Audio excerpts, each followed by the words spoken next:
ये माता पिता भाई बंधु स्त्री पुत्र परिवार जो भी है ये सब आगंतुक संबंध है। ये पहले था नहीं, पीछे रहेगा नहीं, विश्व में दृश्यमान आगंतुक संबंध है। लाख प्रयत्न करो ये संबंध तुम रख नहीं सकते हो।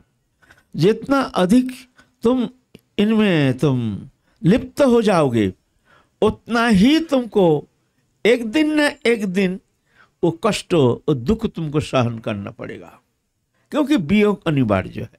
वियोग होगा। मान लो हमारे प्रियजन है, प्रियजन है, ठीक है, हमारे प्रियजन है, 10 साल 20 साल, कब तक? एक दिन या तो वो आगे चले जाएंगे या तुम चले जाओगे। तो एक दिन तो अलग तो होना ही है संसार से। हम तो देख रहे हैं हमारे प्रियजन, कुटुंब, मित्र, बंधु बांधव, हमारे सुख समृद्धि जो भी देख रहे हैं, हमारे सुख के उपकरण, हमारे मनोरंजन के लिए जो भी वस्तु पदार्थ, ये जो उपकरण है, लेकिन वास्तव में सुख संपादन के लिए किंचित मात्र हमारे कार्य में आने वाला है नहीं। ये कल्पना मात्र, ये कल्पना भावना मात्र, जिस कारण इसमें मोहित होकर के संसार दृश्यमान वस्तु पदार्थ के प्रति हम आसक्त होकर के हमारे परम प्रियतमों, हमारे परम एकांतो, हमारे सबसे प्रियतमों, हमारे सबसे निकटतमों प्रभु को भूल करके हम निश्चिंत होकर यहाँ काल चक्र में, आवर्तन में हम इस तरह से चल रहे हैं, भूल करके, सब भूल करके। तो इसलिए चाहिए सत्संग। संसार छोड़ के जाना नहीं है। जो संसार छोड़ के हम जंगल चले जाएंगे भजन करने के लिए, यह बात नहीं है। जंगल में कुछ नहीं है। अंतर जगत के मामला, अंतर जगत के एक परिवर्तन चाहिए। अंतर जगत में एक भावनात्मक परिवर्तन। जी यहाँ ये अंतर जगत हमारे एकमात्र प्रभु हैं।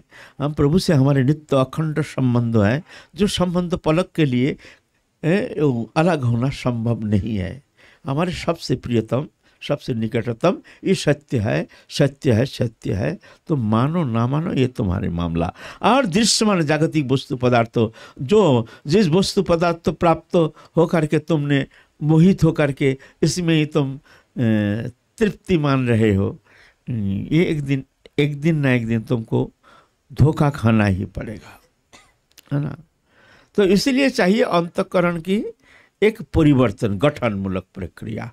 अंतःकरण के गठन, फिजिकल प्रिपरेशन नहीं, हृदय की एक प्रस्तुति, हृदय के गठनमूलक प्रक्रिया। बाहरी संसार में जैसे रहो, लेकिन भीतर में जानो जो प्रभु छोड़ के हमारा और कोई है नहीं। बस ये तो संसार अनित्य है, एक दिन ना एक दिन छोड़ के जाना है। तो ऐसे जान करके मन को रखो प्रभु के चरण में, तन को रखो संसार में, तो कोई दोष नहीं है। तन को संसार में रखो, लेकिन मन को भगवत चरण में रखो।